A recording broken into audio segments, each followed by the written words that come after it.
तो कैसे हैं आप लोग। आज मैं आपका होस्ट आपको ले जाने वाला हूं एक ऐसे सफर पर जहां कदम रखते ही रूह कांप जाती है। ये कोई मामूली डरावनी कहानियां नहीं है, बल्कि हकीकत है। ऐसी हकीकत जिसे सुनकर आपके होश उड़ जाएंगे। दुनिया में कुछ कोने ऐसे भी हैं जहां कुदरत ने या शायद इंसानों ने खुद नो एंट्री का बोर्ड लगा रखा है। और ये बोर्ड मजाक नहीं है भाई। यहाँ जाना मतलब अपनी जान से खेलना, वो भी ऐसा खेल जिसमें हार पक्की है। ये वो जगहें हैं जहां इंसानों का जाना सख्त मना है। जो भी गया वो कभी लौटकर नहीं आया, या अगर आया भी तो वो पहले जैसा नहीं रहा। सोचो जरा, ऐसी कौन सी चीजें छिपी हो सकती हैं इन जगहों पर। कोई भूला बिसरा खजाना, कोई एलियन टेक्नोलॉजी, या फिर कुछ ऐसा भयानक जिसे देखकर इंसानियत शर्मसार हो जाए। इन सवालों के जवाब शायद कभी न मिले, क्योंकि इन जगहों के राज इतने गहरे हैं कि उन्हें कुरेदने की हिम्मत कोई नहीं करता। आज हम ऐसे ही 3 सबसे कुख्यात और प्रतिबंधित स्थानों की पड़ताल करेंगे। तैयार हो जाओ अपने रोंगटे खड़े करने के लिए, क्योंकि जो आप देखने और सुनने वाले हैं वो आपके दिमाग को झकझोर कर रख देगा। ये सिर्फ किस्से कहानियां नहीं, बल्कि वो सच हैं जिनसे दुनिया पर्दा डाले रखना चाहती है। तो कुर्सी की पेटी बांध लो, क्योंकि ये रोलर कोस्टर राइड बहुत ही ज्यादा खतरनाक होने वाली है। लाइट्स, कैमरा और डर का एक्शन। तो भाई लोगों, हमारी लिस्ट की पहली जगह है नॉर्थ सेंटिनल आइलैंड। नाम सुनने में कितना सीधा साधा लगता है ना, लेकिन बेटा ये जगह सीधी सादी बिल्कुल नहीं है। ये भारत के अंडमान निकोबार द्वीप समूह का एक हिस्सा है, मगर हिंदुस्तान की मुख्य भूमि से कोसों दूर, समंदर के बीचों बीच, एक अनछुई अनकही पहेली की तरह। यहाँ रहती है सेंटिनलीज जनजाति, जिसका बाहरी दुनिया से कोई संपर्क नहीं और ना ही वो चाहते हैं। सोचो जरा, आज 21वीं सदी में जहाँ हम 5G और AI की बातें कर रहे हैं, वहीं एक ऐसी कौम है जो शायद हजारों सालों से वैसे ही जी रही है जैसे हमारे पूर्वज पाषाण युग में जीते थे। उनके रीति रिवाज, उनकी भाषा, उनका रहन सहन, सब कुछ एक गहरा राज है। और ये राज वो किसी भी कीमत पर दुनिया को बताना नहीं चाहते। उनकी नफरत बाहरी दुनिया के लिए इतनी ज्यादा है कि अगर कोई भूल से भी उनके द्वीप के पास भटक गया तो समझो उसकी मौत पक्की है। ये लोग तीर कमान चलाने में माहिर हैं, और उनके तीर जहर बुझे होते हैं। भारत सरकार ने भी इस द्वीप के चारों ओर 3 मील का एक्सक्लूजन जोन बना रखा है। मतलब फटकना भी मत उधर, वरना अंजाम बुरा होगा। कई बार कोशिशें हुई इनसे संपर्क साधने की, कभी तोहफे भेजकर, कभी दूर से आवाज लगाकर, लेकिन हर बार जवाब मिला तीरों की बौछार से। ये लोग साफ संदेश देते हैं, हमसे दूर रहो।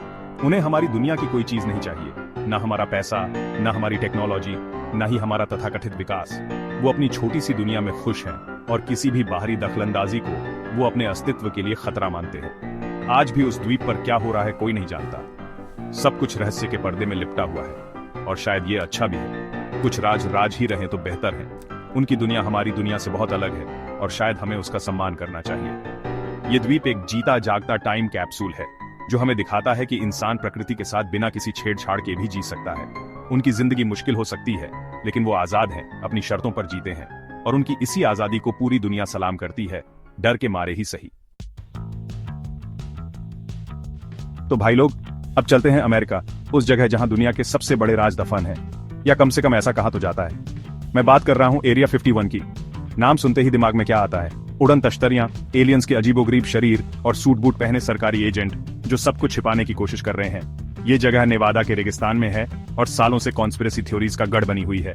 कहते हैं कि 1947 में रोजवेल, न्यू मैक्सिको में जो UFO क्रैश हुआ था, उसका मलबा और एलियन के शव यहीं एरिया 51 में लाए गए थे। और तब से लेकर आज तक अमेरिकी सरकार यहाँ एलियन टेक्नोलॉजी पर रिसर्च कर रही है, नए नए हथियार बना रही है, और दुनिया से सच छिपा रही है। सोचो, अगर ये सच है तो हमारे पास कितनी एडवांस टेक्नोलॉजी हो सकती है। एरिया 51 असल में अमेरिकी वायुसेना का एक टॉप सीक्रेट बेस है। आधिकारिक तौर पर तो यहाँ नए एयरक्राफ्ट्स और वेपन सिस्टम्स की टेस्टिंग होती है। लेकिन भाई, दुनिया इतनी भोली नहीं है। इतने कड़े पहरे, इतनी गोपनीयता सिर्फ कुछ हवाई जहाजों के लिए? कुछ तो गड़बड़ है दया, कुछ तो गड़बड़ है। यहाँ के आसपास के इलाकों में लोगों ने कई बार अजीबोगरीब उड़ती हुई चीजें देखने का दावा किया है। कभी तेज रफ्तार से उड़ती लाइट्स, कभी ऐसी आवाजें जो किसी आम हवाई जहाज की नहीं हो सकती। और जब भी कोई कुछ ज्यादा जानने की कोशिश करता है तो उसे या तो धमका दिया जाता है, या फिर वो रहस्यमयी तरीके से गायब हो जाता है। डर का माहौल बना रखा है पूरा। बॉब लज्जार नाम का एक बंदा तो खुलकर सामने आया था, जिसने दावा किया कि उसने एरिया 51 के अंदर एलियन स्पेसक्राफ्ट पर काम किया है। उसने ऐसी ऐसी बातें बताई कि सुनने वालों के होश उड़ गए। उसने कहा कि वहां एलियंस की 9 अलग अलग तरह की उड़न तश्तरियां हैं, और सरकार उन्हें रिवर्स इंजीनियर करने की कोशिश कर रही है। अब इसमें कितनी सच्चाई है ये तो वही जाने, लेकिन आग तो लग ही गई थी। इस जगह की सिक्योरिटी इतनी टाइट है कि परिंदा भी पर नहीं मार सकता। चारों तरफ सेंसर्स, कैमरे और हथियारबंद गार्ड्स। अगर कोई गलती से भी प्रतिबंधित क्षेत्र में घुस गया तो उसे जानलेवा बल प्रयोग की चेतावनी दी जाती है। मतलब सीधी गोली मारने का ऑन ऑर्डर है भाई। कोई मजाक नहीं चल रहा यहाँ। और फिर आया साल 2019 जब फेसबुक पर एक इवेंट बना, storm area 51, they can't stop on of us. लाखों लोगों ने कहा कि वो सब मिलकर एरिया 51 पर धावा बोलेंगे और एलियंस को आजाद कराएंगे। सोचो जरा क्या माहौल रहा होगा। पूरी दुनिया की नजरें टिकी थीं कि अब क्या होगा, क्या सच में लोग घुस पाएंगे, क्या सरकार गोली चला देगी। हालांकि असल में उतने लोग पहुंचे नहीं जितने ऑनलाइन दिखे थे। कुछ हजार लोग इकट्ठा हुए, थोड़ा हल्ला गुल्ला किया, मीम बनाए और फिर वापस चले गए। सरकार ने भी पूरी तैयारी कर रखी थी, मिलिट्री तैनात थी, सड़कें ब्लॉक कर दी गई थी। एक तरह से ये इवेंट फ्लॉप हो गया, लेकिन इसने एरिया 51 के रहस्य को और भी ज्यादा गहरा कर दिया। सरकार कहती है कि ये सब बकवास है, कोई एलियन नहीं, कोई यूएफओ नहीं, लेकिन फिर इतनी सिक्योरिटी क्यों, इतने राज क्यों? अगर छिपाने को कुछ नहीं है तो सब कुछ ओपन क्यों नहीं कर देते? ये सवाल आज भी लोगों के मन में है, और जब तक इन सवालों के जवाब नहीं मिलते तब तक एरिया 51 एक पहेली बना रहेगा।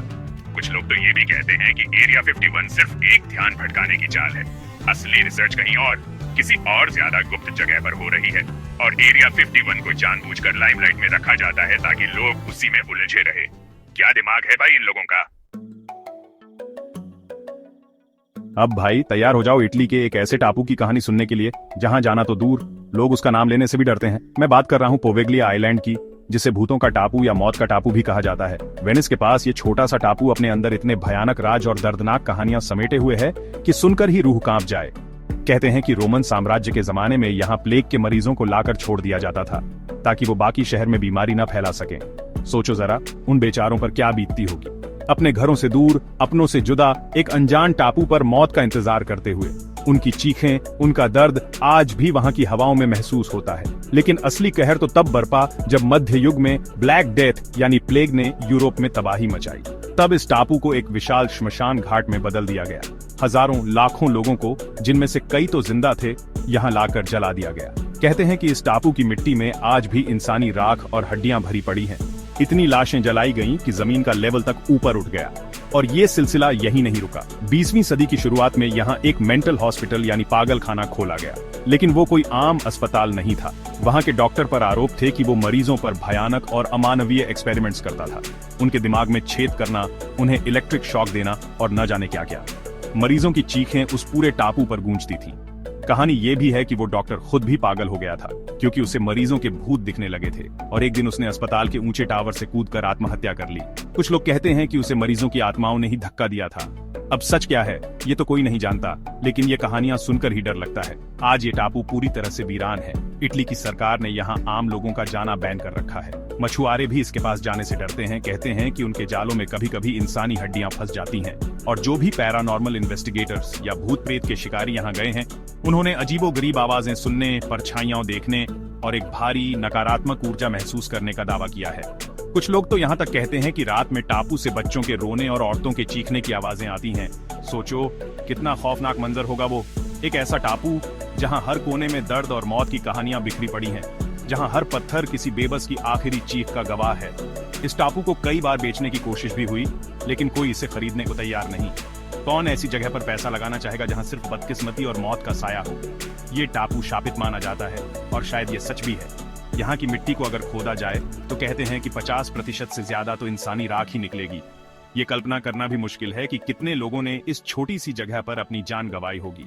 ये सिर्फ एक टापू नहीं बल्कि एक सामूहिक कब्र है, एक ऐसा स्मारक जो इंसानियत की क्रूरता और बेबसी की कहानी कहता है। जो लोग हिम्मत करके इस टापू पर गए हैं, उनका कहना है कि वहां एक अजीब सी उदासी और भारीपन महसूस होता है, जैसे हवा में किसी का दर्द घुला हुआ हो। कई लोगों ने दावा किया है कि उन्हें किसी ने छुआ या धक्का दिया, जबकि आसपास कोई नहीं था। कुछ को तो खरोंचें भी आई हैं। तो दोस्तों, ये थी दुनिया की 3 सबसे रहस्यमयी और खतरनाक जगह जहां जाना मौत को दावत देने जैसा है। नॉर्थ सेंटिनल आइलैंड के अजय आदिवासी, एरिया 51 के एलियन सीक्रेट्स और पोवेग्लिया आइलैंड की भटकती आत्माएं। हर जगह की अपनी एक अलग कहानी है, अपना एक अलग डर है। ये वो पहेलियां हैं जिन्हें शायद इंसान कभी सुलझा नहीं पाएगा, या शायद सुलझाना चाहता ही नहीं। इन जगहों के बारे में जानकर एक बात तो साफ हो जाती है कि हमारी दुनिया में अभी भी बहुत कुछ ऐसा है जो हमारी समझ से परे है। हम चाहे कितनी भी तरक्की कर लें, कितने भी वैज्ञानिक आविष्कार कर लें, लेकिन कुछ राज हमेशा राज ही रहेंगे, हमें डराते रहेंगे और हमारी कल्पना को उड़ान देते रहेंगे। ये जगहें हमें याद दिलाती हैं कि इंसान हर चीज पर काबू नहीं पा सकता,